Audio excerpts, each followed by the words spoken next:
Hello students, आज हम लोग CBSE board, UP board, ICSE board में जो आने वाले प्रॉब्लम्स हैं उसमें कोई हम आज दो टॉपिक पढ़ेंगे। ये दोनों टॉपिक बोर्ड एग्जामिनेशन के लिए बहुत इंपॉर्टेंट हैं। आज का जो वीडियो है इसमें से ये मान के चलिए कि क्वेश्चंस आने ही हैं और ऐसे क्वेश्चंस जो ट्रिकी होते हैं। तो सबसे पहला टॉपिक हम आज पढ़ते हैं वैद्युत बल रेखाएं, electric lines of force. Electric lines of force से एक दो क्वेश्चन जरूर आते हैं। तो चलिए स्टार्ट करते हैं electric lines of force. First of all हम ये जानते हैं कि इलेक्ट्रिक लाइंस ऑफ फोर्स होती क्या है। इलेक्ट्रिक लाइंस ऑफ फोर्स क्या होती हैं, इसको पहले जानने के लिए हम ये देखते हैं। आप एक चीज समझिएगा, ये आप एक कर्व देख रहे हैं और आप एक ये कर्व देख रहे हैं। इसको हम स्मूथ कर्व कहेंगे। क्या ये स्मूथ है? नहीं है। तो ये है स्मूथ कर्व, निष्कोण वक्र। ठीक है, ये कौन सा कर्व है? निष्कोण वक्र है। तो समझिएगा, electric lines of force considered मतलब एज्यूम्ड लाइन होती है। एज्यूम्ड, सबसे पहली बात तो ये हो गई, ये एज्यूम्ड होती है। एज्यूम्ड होती है और स्मूथ कर्व होती है। और ये यूनिट या फिर यूनिट ना कह करके मैं ये बोलूं कि बहुत छोटे, वेरी स्मॉल पॉजिटिव चार्ज के पाथ को बताती हैं। Electric lines of force are assumed line in electric field which are a smooth curve and it is a path of very small positive charge. Electric force line निष्कोण वक्र होती है और यह एक काल्पनिक रेखाएं होती हैं और बहुत छोटे धन आवेश के रास्ते को बताती हैं। और इसके किसी एक पॉइंट पर अगर मैं टेंजेंट स्पर्शी खींचूंगा तो उस पॉइंट पर इलेक्ट्रिक फील्ड की डायरेक्शन को डिनोट कराएगा।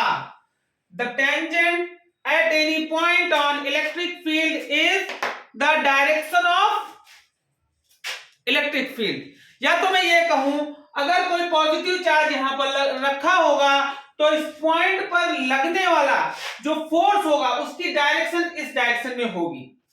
तो ये हो गई इलेक्ट्रिक फोर्स लाइन की डेफिनेशन। अब इलेक्ट्रिक फोर्स लाइंस के हम कुछ प्रॉपर्टीज को रीड करेंगे। सबसे पहली प्रॉपर्टी है इलेक्ट्रिक फोर्स लाइंस। सबसे पहली प्रॉपर्टी है इलेक्ट्रिक फोर्स लाइंस हमेशा पॉजिटिव चार्ज से प्रोड्यूस की जाती है। हमेशा पॉजिटिव चार्ज से प्रोड्यूस की जाती हैं और निगेटिव चार्ज इनको एब्जॉर्ब करता है। निगेटिव चार्ज क्या करता है? एब्जॉर्ब करता है। पहली property, the electric force line produced by positive charge and electric force line absorb by negative charge. Positive charge क्या करता है? प्रोड्यूस करता है और नेगेटिव चार्ज क्या करता है? एब्जॉर्ब करता है। पहली प्रॉपर्टी हो गई। अब इसके बाद मैं दूसरी प्रॉपर्टी को डिस्कस करूंगा। दूसरी प्रॉपर्टी इलेक्ट्रिक फोर्स लाइन की ये बोलती है कि जो इलेक्ट्रिक फोर्स लाइंस होती हैं, यह इसके किसी भी पॉइंट पर अगर कोई प्लस चार्ज रखा हुआ है, इसके किसी भी पॉइंट पर अगर कोई प्लस चार्ज रखा हुआ है तो उस पर किस तरफ फोर्स लगेगा। मान लीजिए ये मेरे पास इलेक्ट्रिक फोर्स लाइन है, ये मेरे पास इलेक्ट्रिक फोर्स लाइन है और इस पॉइंट पर यहां पर प्लस चार्ज रखा हुआ है और इलेक्ट्रिक फोर्स लाइन की डायरेक्शन ये है, तो इस पर फोर्स इस तरफ लगेगा, इसकी टेंजेंट की तरफ। ठीक है, तो इलेक्ट्रिक फोर्स लाइन के किसी पॉइंट पर जो इलेक्ट्रिक फील्ड की डायरेक्शन होती है वहां से स्पर्शी खींचकर निकाली जाती है। इसका मतलब ये हुआ इलेक्ट्रिक फील्ड लाइंस के किसी भी पॉइंट पर अगर कोई पॉजिटिव चार्ज रखा हुआ है, मैं फिर से अपनी बात को दोहराता हूं, धन आवेश रखा हुआ है, तो उस पर जो विद्युत बल लगेगा, इलेक्ट्रिक फोर्स लगेगा, वो टेंजेंट की डायरेक्शन में लगेगा जिस तरफ इलेक्ट्रिक फील्ड की डायरेक्शन है।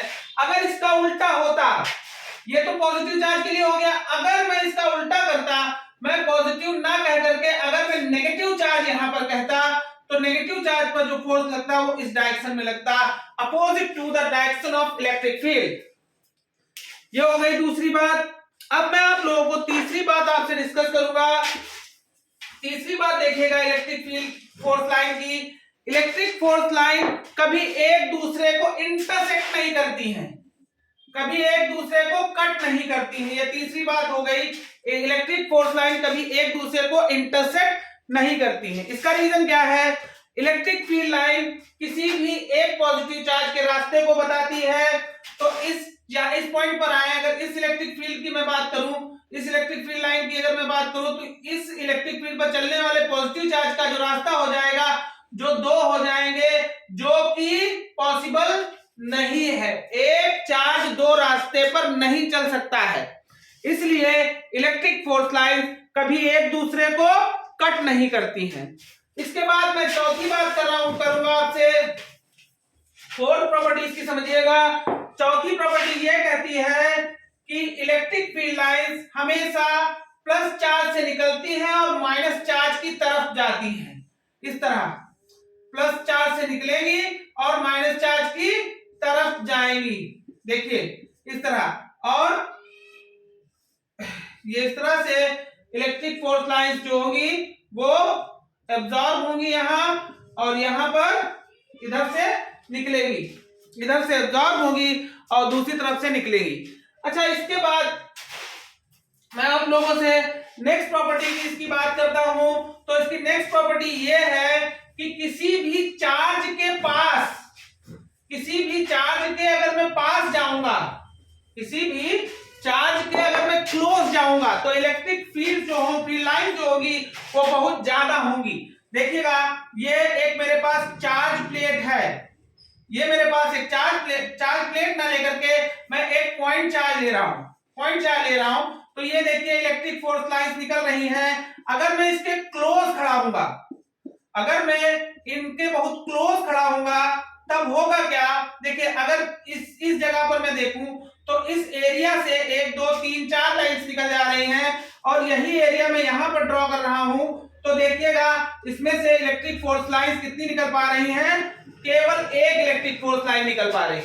इट मींस अगर मैं किसी चार्ज सब्सटेंस के पास हूंगा तो इलेक्ट्रिक फोर्स लाइंस की डेंसिटी बहुत ज्यादा होगी, घनत्व तो बहुत ज्यादा होगा। इसका मतलब किसी भी चार्ज पार्टिकल के पास इलेक्ट्रिक फील्ड लाइंस की इंटेंसिटी बहुत ज्यादा होती है, तीव्रता बहुत ज्यादा होती है। इसके बाद मैं नेक्स्ट पॉइंट की बात करूंगा। नेक्स्ट पॉइंट आपका ये है कि अगर इलेक्ट्रिक फील्ड लाइंस किसी भी चार्ज सब्सटेंस से निकल रही तो किस तरह निकलेंगी? तो देखिए, इस पर कई बार क्वेश्चन बोर्ड एग्जामिनेशन में आ चुका है। तो देखिए, अगर मेरे पास एक चार्ज प्लेट है, एक पॉजिटिवली चार्ज प्लेट है, तो इससे इलेक्ट्रिक फील्ड लाइन हमेशा परपेंडिकुलर ही निकलेगी, हमेशा परपेंडिकुलर ही निकलेगी, ऐसे नहीं निकल सकती। मान लीजिए पॉजिटिव चार्ज प्लेट थी और इससे ऐसे नहीं निकलेगी, इस तरह से या इस तरह से, इस तरह से, मतलब किसी एंगल पर नहीं निकलेंगी, कोई एंगल नहीं क्रिएट करेंगी। ये एंगल केवल 90 डिग्री का क्रिएट है, ये रॉन्ग है। हमेशा परपेंडिकुलर निकलेंगी, या तो नेगेटिव प्लेट जो होगी वो हमेशा परपेंडिकुलर ही एब्जॉर्ब करेगी, किसी भी एंगल पर एब्जॉर्ब नहीं कर सकती है। ठीक है, तो ये हमारे कुछ पॉइंट्स थे जो आप लोगों को क्लियर हो गए होंगे। अब मैं नेक्स्ट डे आपको दूसरा जो बहुत इंपॉर्टेंट टॉपिक है, ओम्स लॉ और रेजिस्टेंस एंड रेजिस्टिविटी, इसके बारे में डिस्कस करूंगा। Thank you students.